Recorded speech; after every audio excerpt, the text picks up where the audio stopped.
नमस्कार विद्यार्थी मित्रांनो, मी प्राध्यापक दीपक चव्हाण आपलं सर्वांचं माझ्या या यूट्यूब चॅनलवरती स्वागत करतो। आजच्या या विशेष लेक्चरमध्ये आपण बघणार आहोत इन्कम टॅक्स विषयासंबंधित अत्यंत महत्त्वाचा लेक्चर। तुम्ही जर इन्कम टॅक्स या विषयाचा अभ्यास करत असाल आणि तुम्हाला या ठिकाणी इन्कम फ्रॉम हाऊस प्रॉपर्टी हा विषय असेल किंवा हा घटक असेल इन्कम टॅक्समध्ये, तर तुमच्यासाठी अत्यंत महत्त्वाचा व्हिडिओ असणार आहे। ठीक आहे, व्हिडिओ पूर्ण बघा जेणेकरून तुम्हाला या ठिकाणी फायदा होईल। संत गाडगेबाबा अमरावती विद्यापीठाचे जे विद्यार्थी बीकॉम सेकंड इयरला चौथ्या सेमिस्टरला असाल, तुमच्यासाठी तर अत्यंत महत्त्वाचं आहे। त्याच्यासोबतच महाराष्ट्रातील इतर महाविद्यालयांसाठी म्हणजे विद्यापीठांसाठी ज्या सिलेबस दिलेला असेल, इन्कम टॅक्सचा जो सिलेबस दिलेला आहे, तुमच्यासाठी पण अत्यंत महत्त्वाचा व्हिडिओ असणार आहे। ठीक आहे, सगळ्यात महत्त्वाचं उदाहरण सोडत असताना तुम्ही ज्यावेळेस लाईव्ह सेशन अटेंड करत असतात किंवा यूट्यूबवर तुम्ही बघत असता, त्यावेळेस तुम्हाला अत्यंत महत्त्वाचं एक मी पॉईंट सांगतो, ते पॉईंट लक्षात ठेवा की स्क्रीनवरती जो उदाहरण तुम्हाला या ठिकाणी दिलेलं असेल, तो उदाहरण तुम्ही या ठिकाणी लिहून काढा तुमच्या वहीमध्ये, आणि त्याच्यानंतर जोही कोणी शिक्षक तुम्हाला शिकवत असेल ते कशा पद्धतीने शिकवतात, ते पॉईंट्स कोणकोणते आहेत ते लक्षात ठेवा। ठीक आहे, या ठिकाणी हे उदाहरण आहे, उदाहरण तुमच्या वहीमध्ये लिहून घ्यायचं, व्हिडिओ स्टॉप करायचा, नंतर उदाहरण लिहून घ्यायचं आणि नंतर पुढे समजून घ्यायचं। ठीक आहे, आता हे उदाहरण आहे एका व्यक्तीचं। ठीक आहे, त्यांच्याकडे 2 हाऊस आहे म्हणजे 2 घर आहेत। त्या 2 घरांपैकी त्यांनी खालीलपैकी माहिती दिलेली आहे, म्युनिसिपल व्हॅल्यू दिलेला आहे, फायर रेंट दिलेला आहे, म्युनिसिपल टॅक्स पेड दिलेले आहे, interest on loan for construction of house आणि फायर इन्शुरन्स प्रीमियम दिलेले आहे। असे 6 पद दिलेले आहेत। आणि नंतर म्हणते ही opted for first house for getting self occupancy concession, म्हणजे एक जो आहे पहिला तो स्वतः वापरतात आणि दुसरं त्यांनी भाड्याने दिलेला आहे। आणि ह्या माहितीच्या अनुषंगाने find out income from house property for the assessment year 2017-18 2017-18 साठी यांचं house property income from house property calculate करा असं यांनी म्हटलेलं आहे। सगळ्यात महत्त्वाचं पहिलं काय करायचं या ठिकाणी, तर सगळ्यात महत्त्वाची वरती आखणी करायची। कशी, तर वरती हेडिंग द्यायची कॅल्क्युलेशन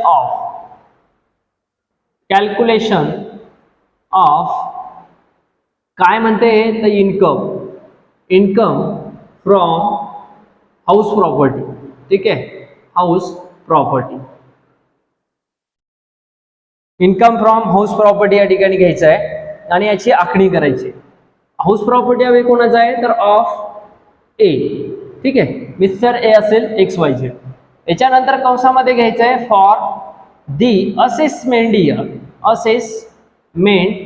इयर।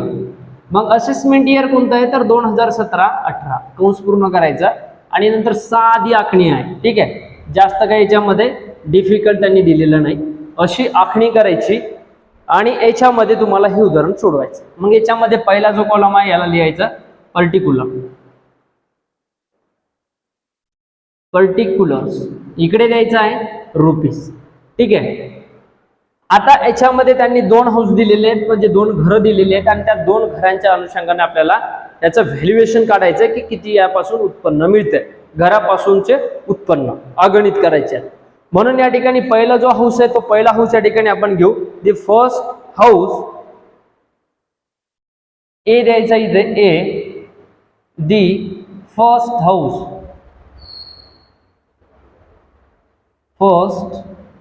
हाऊस याला द्यायचं आहे सेल्फ ऑक्युपेटेड।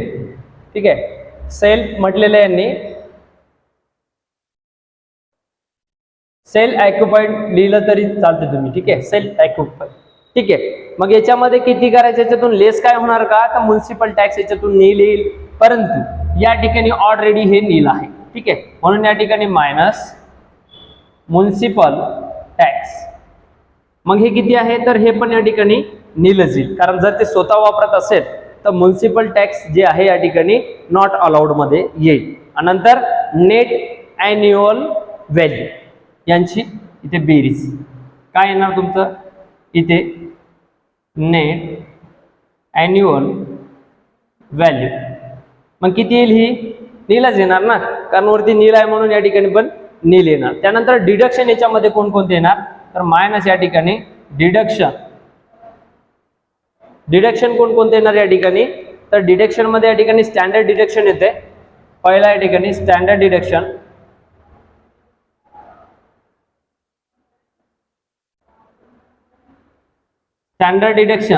हे पण या ठिकाणी काय येणार तर नील येणार या ठिकाणी। इथं घेऊ आपण याला नील. स्टँडर्ड डिडक्शन तुमचं जे आहे ते येणार तुमचं नील. त्याच्यानंतर आहे इंटरेस्ट ऑन लोन नंबर 2 ला.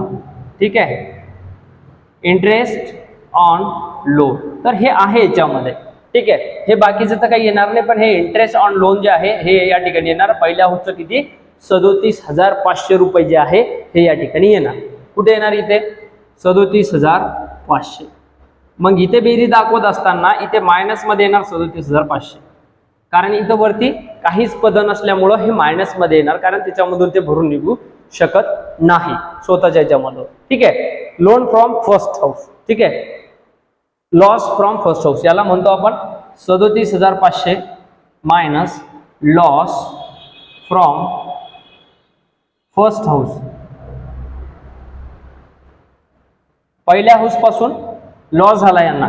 त्यानंतर आहे दुसरं, याला लिहितो आपण बी. नंबर 2 ला लिहितो B. Second house, second house. ठीक आहे, मग सेकंड हाऊस कसा दिलेला आहे तर यांनी काही म्हटलेलं नाही, म्हणजे हे भाड्याने दिले असं. ठीक आहे, मग याची ग्रॉस अॅन्युअल व्हॅल्यू किती आहे, ग्रॉस अॅन्युअल व्हॅल्यू काढायची याची. ठीक आहे, ग्रॉस अॅन्युअल व्हॅल्यू. मग ही किती असेल आता ग्रॉस अॅन्युअल व्हॅल्यू, तर ही जी आहे ग्रॉस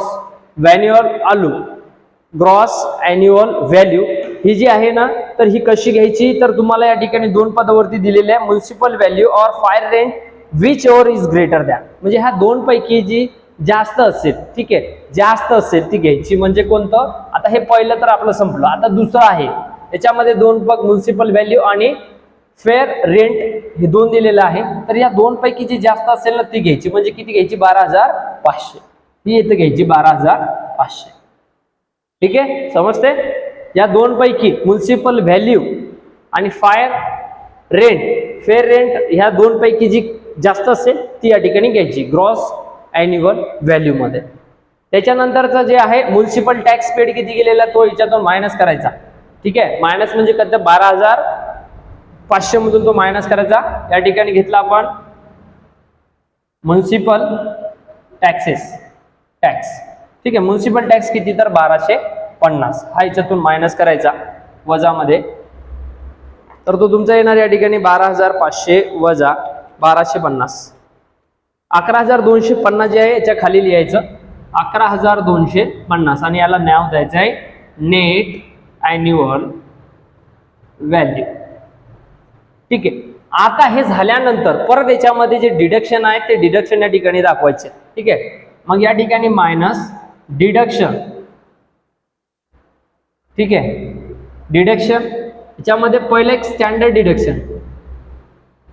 स्टँडर्ड डिडक्शन, मग स्टँडर्ड डिडक्शन किती आहे, तर स्टँडर्ड डिडक्शन जे आहे हे 30% या ठिकाणी आपल्याला घ्यायचं आहे of net annual value. 30% of net annual value.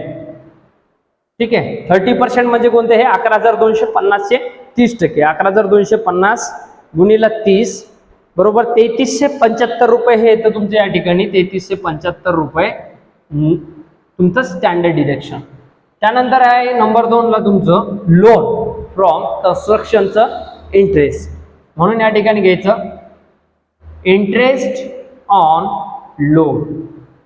मग लोनचं इंटरेस्ट किती आहे या ठिकाणी, तर तुमच्या या ठिकाणी त्यांनी दिलेलं आहे 7,500. तो घ्यायचा या ठिकाणी 7,500. त्याच्यानंतर दुसरं जे पद राहिलेलं आहे आपलं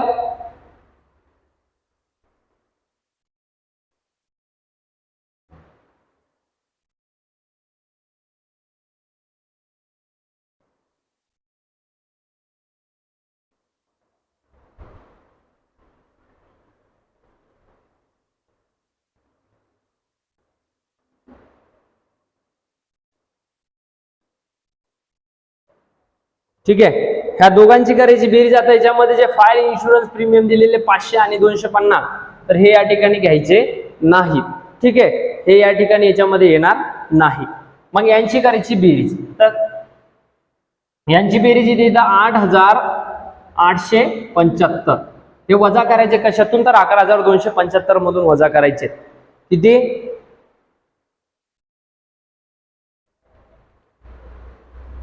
सॉरी, इथं तुमचं जे आहे ते 10,875, हे 10,875 मायनस करायचे 11,250 मधून, म्हणजे तुमचं 375 रुपये जे आहे, 375 रुपये या ठिकाणी तुमचं जे आहे इन्कम येणार सेकंड हाऊस पासून.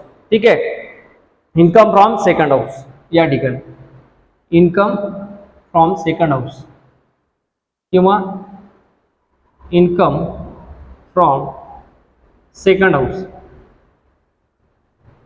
बीचं उत्पन्न किती? 375. आता हे झाल्यानंतर तुम्हाला या ठिकाणी काय करायचं आहे, सी या ठिकाणी दाखवायचे तुम्हाला, सी. ठीक आहे, सी घ्यायचंय. सी म्हणजे काय, तर दोन्ही मिळून उत्पन्न तुम्हाला किती झाला किंवा तोटा किती झाला हे या ठिकाणी अगणित करायचं आहे. मग या ठिकाणी घ्यायचंय नेट इन्कम किंवा लॉस फ्रॉम हाऊस प्रॉपर्टी. ठीक आहे, नेट इन्कम किंवा लॉस फ्रॉम प्रॉपर्टी. ठीक आहे, ह्याच्यामध्ये मग आता पहिलं जो आहे पहिला हाऊस घ्यायचा या ठिकाणी. ठीक आहे, पहिला हाऊस लॉस. ठीक आहे, या ठिकाणी घ्यायचे लॉस, FIRST फर्स्ट हाऊस. किती लॉस झाला, तर 37,500, म्हणून या ठिकाणी घ्यायचं 37,500. आणि याच्यातून आता मायनस करायचंय तुम्हाला प्रॉफिट, कोणतं, इन्कम फ्रॉम सेकंड हाऊस. याच्यातून minus income from second house. किती इन्कम झाला हो, 375 रुपये याच्यातून मायनस करायचे, म्हणजे तुमचं जे आहे 37,500 वजा 375 बरोबर 37,125 रुपये तुम्हाला लॉस आहे, लॉस झालेला आहे. Net loss from house property. Net loss या ठिकाणी लिहायचं net loss from house property. ठीक आहे, 37,125 रुपये तुम्हाला या ठिकाणी लॉस झालेला आहे. तर अशा प्रकारचं हे लेक्चर होतं. या लेक्चरमध्ये जर तुम्हाला काही अडचण असेल तर मला तुम्ही कॉन्टॅक्ट करू शकता. डिस्क्रिप्शन बॉक्समध्ये मी माझा नंबर दिलेला आहे, त्याच्यावर तुम्ही मला संपर्क साधू शकता. ठीक आहे, व्हिडिओबाबत मला कोणतीही अडचण असेल तर तुम्ही माझ्याशी संपर्क साधू शकता. ठीक आहे, परीक्षेला जाता जाता अशा प्रकारचे जे उदाहरण आहेत हे उदाहरण तुम्ही ओव्हरलुक करून जा, जेणेकरून तुम्हाला परीक्षेमध्ये याचा 100% फायदा होईल. भेटूया अशाच नवीन व्हिडिओमध्ये. तोपर्यंत जय हिंद, जय महाराष्ट्र.